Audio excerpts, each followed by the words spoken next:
Você está sintonizado no Agenda Econômica da TV Senado.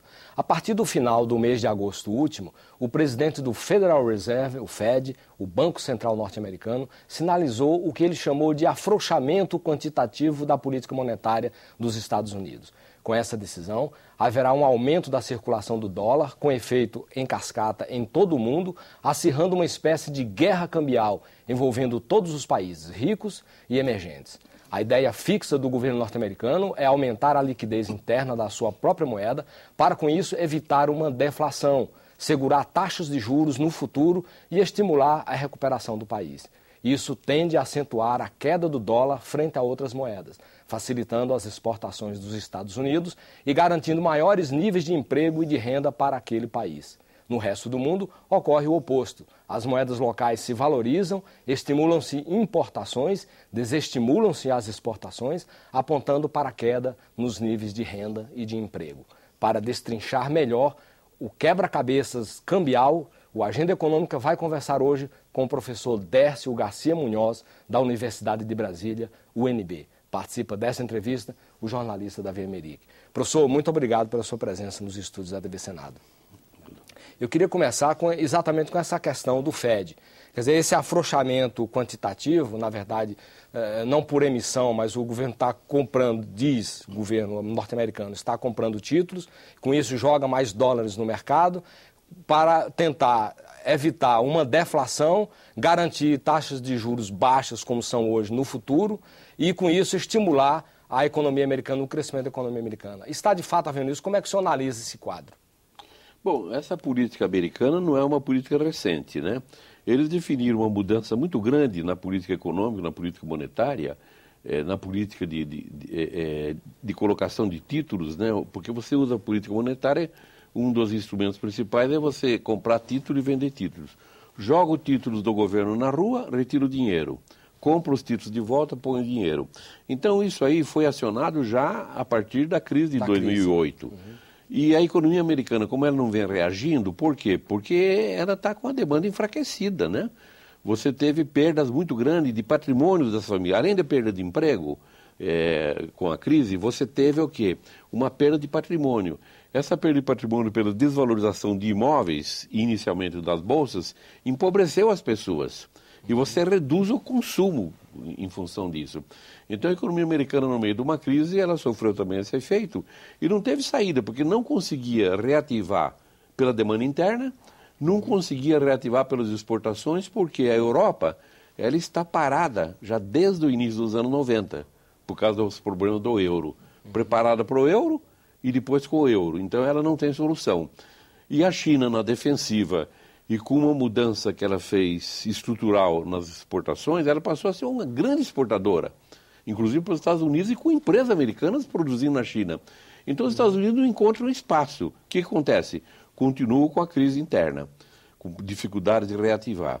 O que eles estão fazendo agora é repetindo o que fizeram, inclusive no ano 2009, é comprando títulos do Tesouro que estão na rua, recolhendo títulos e jogando dinheiro para aumentar a liquidez. Uhum. Isso não acredito que tenha impacto no mundo, coisas assim, como vem sendo alegado até pelo governo brasileiro. Porque, veja bem, a moeda americana está se desvalorizando? Está. Ora, está voltando aos níveis que esteve em quase todo o ano de 2009, no ano de 2008. A única coisa é que no início desse ano, a moeda americana começou a se valorizar. Isso que foi errado. Agora ela está retomando a um nível, 1,40 por euro, coisas desse tipo. A gente verifica que está voltando aos níveis normais que estiveram em 2008 e 2009. Então, não tende a haver problemas assim catastróficos. O que pode haver é que a economia americana consiga se reequilibrar melhor e isso tem um impacto positivo na economia mundial até. E não um impacto catastrófico. Se isso der certo, se esse movimento de liquidez der certo, no final, na ponta, acaba beneficiando todo mundo pela reativação da economia americana? Acaba, mas não é fácil não, você sabe. Por que não é fácil? É porque, como a economia europeia ela está, digamos, imobilizada pela política de moeda única, pela introdução do euro. Primeiro, você preparou quase 10 anos para introduzir o euro. Depois introduzir o euro. O que é? Você estabelece uma amarra em cima da economia.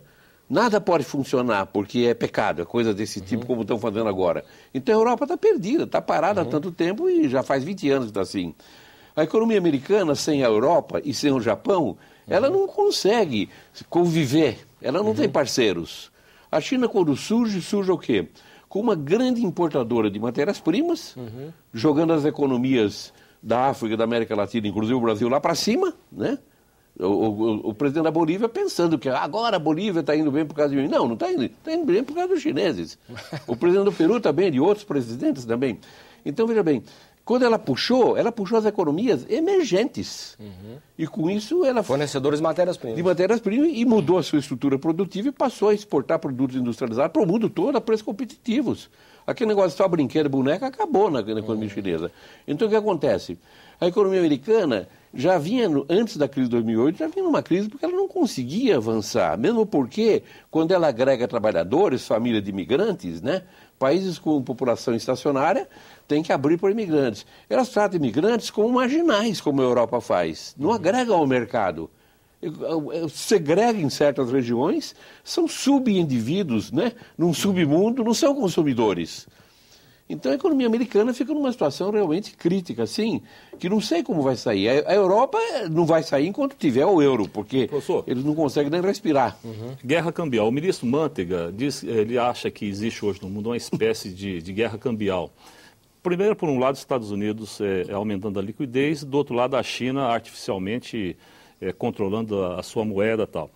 O senhor acha que como ele defende, que existe uma necessidade de um grande acordo entre os países em relação ao câmbio para trazer paz aos mercados? Olha, o grande acordo que nós tivemos, 2 grandes acordos, foi o de Bretton Woods em 44, que começou a funcionar em 47, em que você tinha um sistema de taxas de câmbio fixas. Ou seja, eu não posso ficar mexendo na minha moeda para o meu produto ser mais barato no exterior e produto estrangeiro ser mais caro. Então, essa foi a concordata que se fez, né? Taxas fixas. Só que tinha inteligência, e isso aí a gente tem que reconhecer, o que é? Se você tiver com a sua moeda realinhada em determinado momento, não faça como o Brasil, que acaba com a sua indústria. Corrija a sua moeda no sistema de Bretton Woods, que acabou no início dos anos 70. Quando acabou, a Europa, sabiamente, fez um sistema para ela, o sistema monetário europeu. Inicialmente era um sistema... E aquela serpente europeia? A serpente europeia foi a primeira experiência, depois institucionalizaram no sistema monetário europeu. O que é? As moedas estão amarradas umas às outras, com uma pequena variação, como no esquema de Bretton Woods, do Fundo Monetário de 47, você pode dar uma pequena variação. O que é? Não há guerra cambial. Então, tudo muito bem. A economia americana ficava, a moeda americana ficava meio solta tal, pós-73. O Brasil sempre teve a moeda também assim, administrada. O que acontece hoje é o seguinte, é ruim para os Estados Unidos, por quê? Porque ele acha que a China tem uma mão de obra muito barata e devia ter uma moeda diferente, entendeu? A moeda valorizada para compensar a mão de obra muito barata. O senhor não acredita num grande acordo nessa área? Não há possibilidade de acordo. Nem todos do G20 e tal. Não, porque o grande problema é o seguinte, os Estados Unidos querem, essa a essência, que a China valorize a sua moeda. Para valorizar a sua moeda, os produtos americanos ficam mais baratos, dá os produtos chineses mais caros no mundo. Se os produtos chineses ficam mais caros no mundo, eles não ficam tomando o mercado de todo mundo, inclusive do Brasil, e os americanos encontram espaço dentro do mercado chinês e no resto do mundo para ativar via exportações da sua economia. A Alemanha precisa de exportações. Mesmo com a Europa parada, ela precisa de exportações para ficar com taxa de crescimento de 1,5%, 2%. Precisa que a moeda chinesa seja valorizada para que os alemães tenham maior poder competitivo lá e os alemães recuperem um pouco do que vem perdendo no mercado para a China. Então, na essência, só isso não vai haver um grande acordo. A China pode até concordar, mas a China tem o seu problema interno. Veja bem, valorizar a moeda chinesa significa que eu vou perder competitividade, vou vender menos, vai empregar menos pessoas. Vou empregar menos pessoas, eu tenho uma pressão de milhões de pessoas que têm que vir da zona rural para as cidades. Então ela tem um problema particular. Se ela conseguir, por exemplo, ativar a economia, como vinha tentando, construindo imóveis, apartamentos e tudo mais, só que esse modelo é um modelo que exige concentração crescente da renda. E entra em choque com o modelo chinês. O modelo chinês volta à China de Chiang Kai-shek, de concentração. Né? Então, é um problema difícil da China equacionar. E essa dificuldade, se os americanos tivessem maior compreensão disso, talvez eles fizessem uma análise mais global da questão. Mas como os americanos devem estar pouco interessados em que você tenha um equilíbrio socioeconômico dentro da China, eles ficam nisso aí. E eles precisam, os americanos, realmente, de mais mercados. Mas você não tem mercado. Esse que é, o mundo é desse tamanho. Então, não tem, por exemplo, o que a China está fazendo com commodities, com minérios, puxando do mundo todo matérias-primas e jogando os preços lá em cima. Ora, o mundo não tem como atender isso, e os preços vão lá em cima mesmo, entendeu? Então o problema, agora, esse é o problema do mundo, o problema do Brasil é um problema particular. Independentemente do que tenha havido com o dólar, subindo ou descendo tudo mais, anos a fio, o que acontece? Nós estamos com uma política de valorização artificial da nossa moeda. A gente fala assim, a nossa moeda está forte porque o Brasil é isso aqui. Nada disso. Nós estamos pagando 10,75 de juros, na média são 12,5 que você paga. O mundo está pagando em torno de 1,5, coisa assim. Mesmo se você considerar a inflação de 5,5%, é o juro real mais alto do mundo. Não, mas não existe inflação, sabe por quê? Quando você segura o dólar, não existe inflação. Eu entro, por exemplo, se está 1,70, eu entro com o dólar 1,70, saio 1,70. E se eu entro por 1,75, saio por 1,65? Eu ganho juros e ganho a valorização cambial ainda mais. Isso aqui virou um maná. Tanto é que eu tenho, minha preocupação qual é? É que o pré-sal é uma benção de Deus.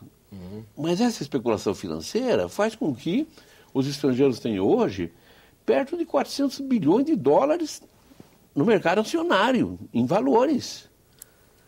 Eles trouxeram o quê? Só no ano de 2008 que eles trouxeram em torno de 30 bilhões de dólares aqui. Porque ele entra e sai, entra e sai, entra e sai.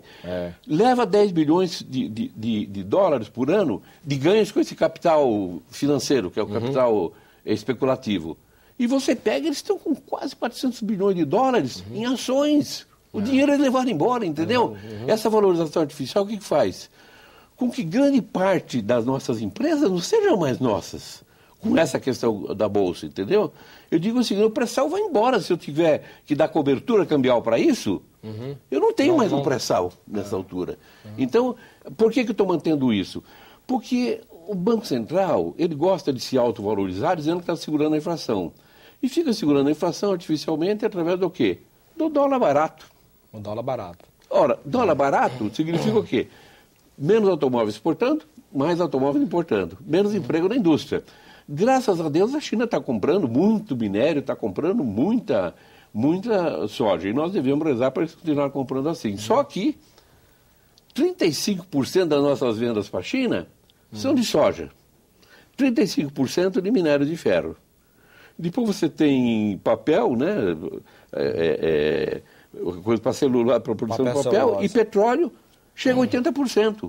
Ou seja, eu tenho que rezar para a China todo dia continuar assim, né? Senão nós vamos para um buraco. Conclusão. Um soluço lá? A taxa de câmbio não pode ser assim. A taxa de câmbio tem que ser neutra. Ela não pode determinar se o meu produto vai ser mais barato ou mais caro, né? A taxa de câmbio tem que ser neutra. Professor, antes da gente continuar especulando aí sobre a questão do Brasil, esmiuçando a questão brasileira, eu queria voltar um pouquinho para a questão mundial. Nos últimos 5 meses, a gente pode ver os dados, o real se valorizou 7,6% frente ao dólar norte-americano. O peso chileno, 11,5%. O euro, 12,8%. E a libra esterlina, 10,12%. E o iene japonês, 14%.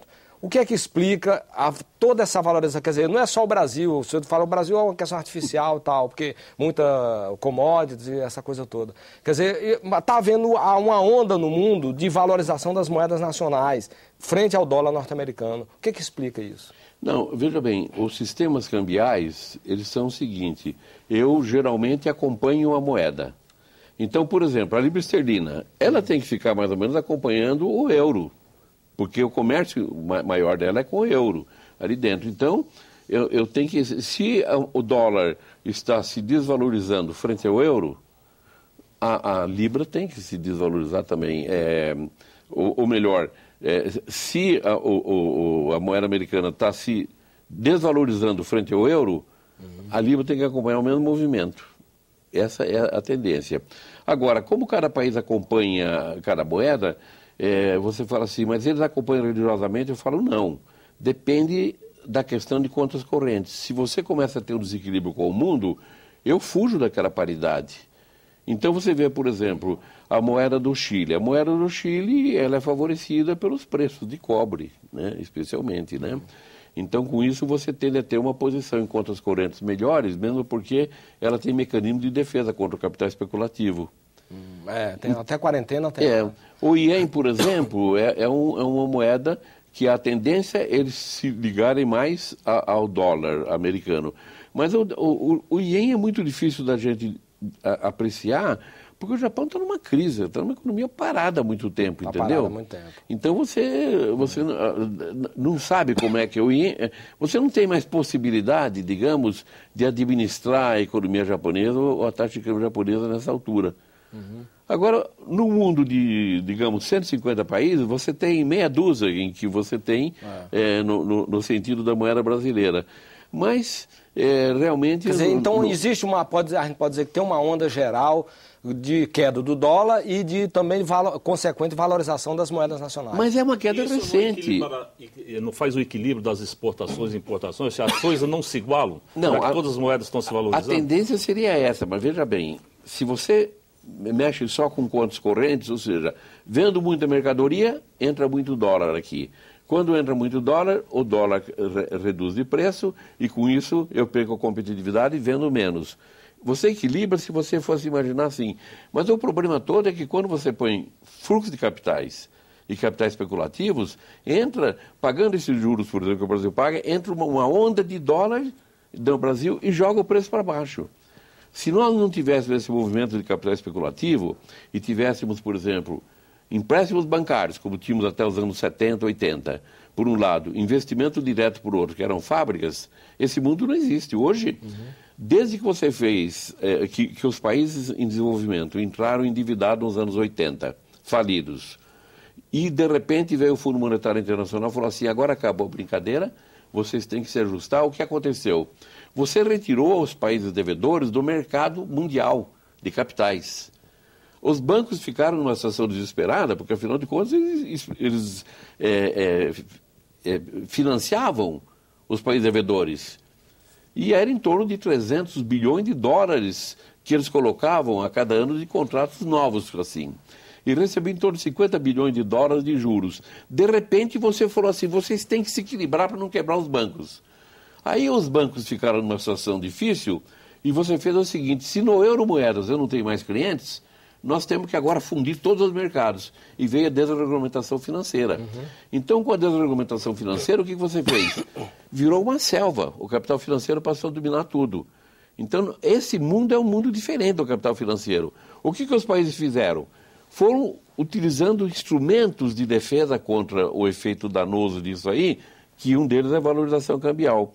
O Brasil não fez. Por quê? Porque a política dos anos 90 foi quase toda de valorização cambial também, para segurar a inflação.